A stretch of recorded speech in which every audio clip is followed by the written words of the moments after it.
নমস্কার বন্ধুরা, সামনেই আসছে সরস্বতী পুজো। আর সরস্বতী পুজোর দিন দুপুরের মেনুতে কিন্তু এই নিরামিষ মটরশুঁটি দিয়ে ছোট আলুর দম কিন্তু আপনারা রাখতেই পারেন। খেতে কিন্তু ভীষণই সুস্বাদু হয় আর বানাতেও সময় কিন্তু খুবই কম লাগে।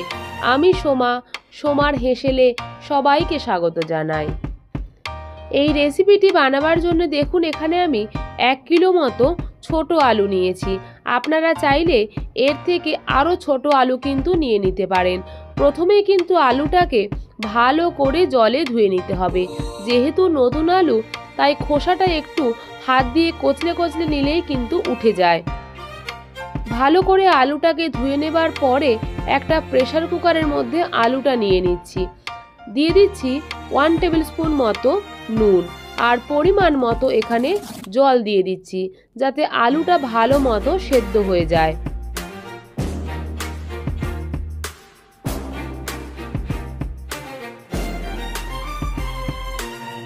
কুকারের ঢাকনাটা বন্ধ করে গ্যাসে বসিয়ে বাড়িয়ে 2টো সিটি আর কমিয়ে 2 থেকে 3টে সিটি দিলেই কিন্তু আলুটা ভালো মতো সেদ্ধ হয়ে যাবে। এখানে আমি যেহেতু আলুর দমটা একদমই নিরামিষ বানাবো, তাই এখানে আমি টমেটোর পরিমাণটা একটু বেশি নিয়েছি।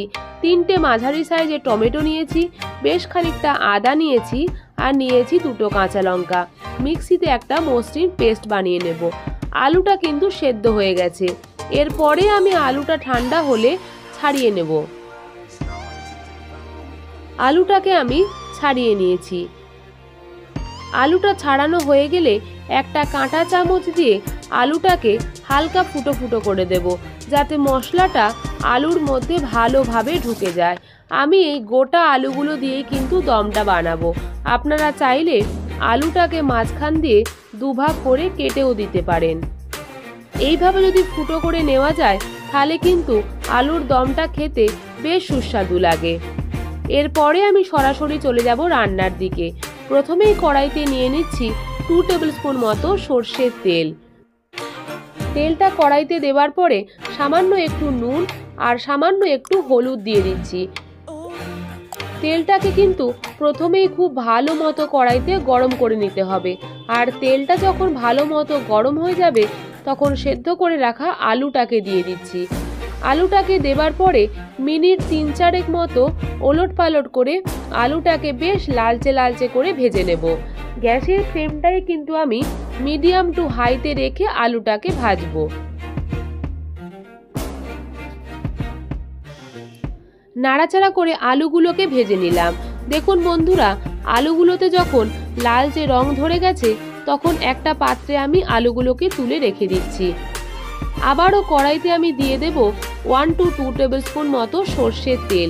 তেল ভালো মতো গরম হয়ে গেলে 1/2 টেবিল স্পুন মতো গোটা জিরে দিয়ে দিচ্ছি। গোটা জিরেকে দিয়ে হালকা নাড়াচাড়া করে নেব 10 থেকে 15 সেকেন্ড। গ্যাসের ফ্লেমটাই কিন্তু কখনোই হাইতে রাখবেন না, লোতে রাখবেন। এরপরে এখানে আমি অ্যাড করে দিচ্ছি বেশ কয়েকটা গোটা গোলমরিচ। এখানে আমি 10-12টা মতো গোটা গোলমরিচ দিয়ে দিচ্ছি, বেশ খানিকটা দারচিনি আর দিয়ে দিলাম একটা শুকনো লঙ্কা। গোলমরিচ আর দারচিনি দিয়ে রান্নাটা করে দেখবেন, খেতে কিন্তু ভীষণই সুস্বাদু হয় আর গন্ধটা অপূর্ব আসে। 10 থেকে 15 সেকেন্ড মতো নাড়াচাড়া করে নেবার পরে এখানে আমি টমেটো, আদা, কাঁচা লঙ্কার পেস্টটাকে অ্যাড করে দিলাম। পেস্টটাকে দেওয়ার পরে মিনিট 2-3 মতো ভালোভাবে নাড়াচাড়া করে নেব, যাতে আদা আর টমেটোর কাঁচা গন্ধটা একেবারেই চলে যায়।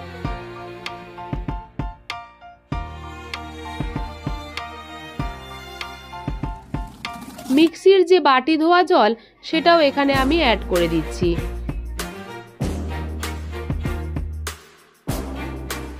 মিক্সির বাটি ধোয়া জলটাকে দেবার পরে আবারও সামান্য নাড়াচাড়া করে নিচ্ছি।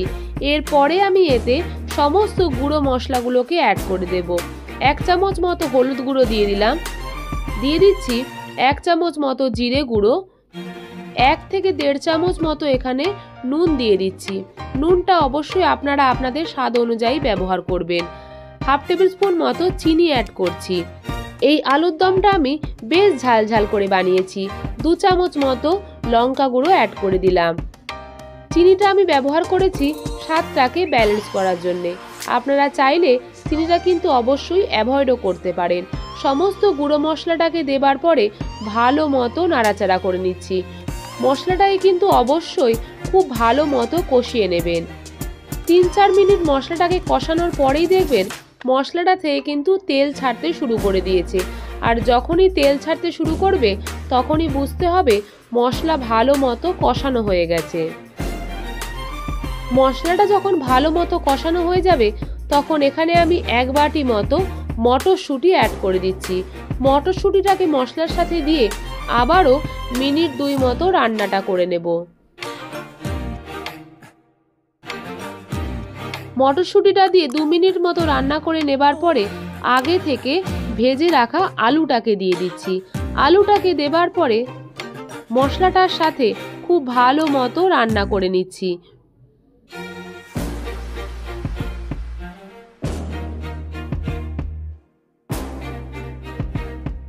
এই নিরামিষ আলুর দমটা কিন্তু আমি একদমই ঘরোয়া মশলা দিয়ে বানিয়েছি। এখানে টক দই, পোস্ত কিংবা চালমগজ কোনো কিছুরই ব্যবহার করতে লাগবে না। আলুটাকে দিয়ে ভালো মতো নাড়াচাড়া করে নেবার পরে গ্যাসের ফ্লেমটাকে লোতে করে কড়াইয়ের ঢাকাটা দিয়ে দেব 10 মিনিটের জন্যে। 10 মিনিট পরেই বন্ধুরা কড়াইয়ের ঢাকাটা খুলে দিচ্ছি। দেখুন রংটা কি দুর্দান্ত এসেছে। আলুটাকে আবারও ভালো মতো নাড়াচাড়া করে দিচ্ছি।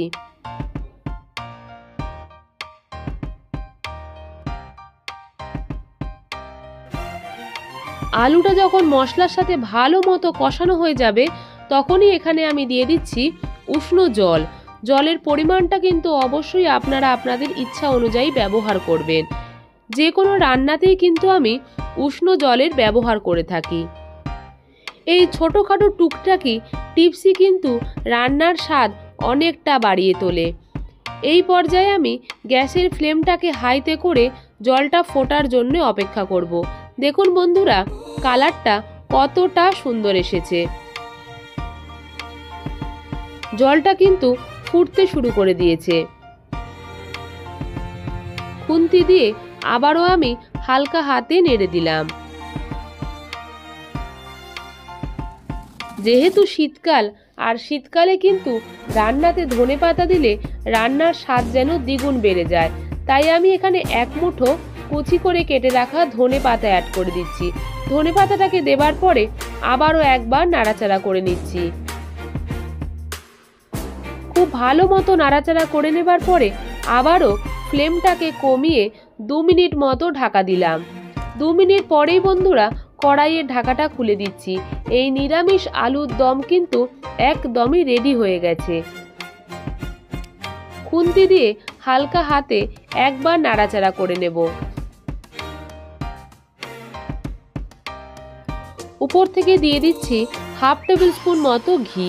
ঘি দিলে গন্ধটা বেশ ভালো হয়, কিন্তু যদি আপনারা ঘিটা অ্যাভয়েড করতে চান তাহলে নাও দিতে পারেন। রেসিপিটি একদমই রেডি হয়ে গেছে। আপনারা কিন্তু এই রেসিপিটি লুচি, রুটি, পরোটা কিংবা খিচুড়ির সাথে অবশ্যই একবার ট্রাই করে দেখতে পারেন। ফ্লেমটাকে বন্ধ করে ঢাকা দিয়ে 2 মিনিট স্ট্যান্ডিং টাইমে রাখলেই তৈরি হয়ে যাবে নিরামিষ ছোট আলুর দম।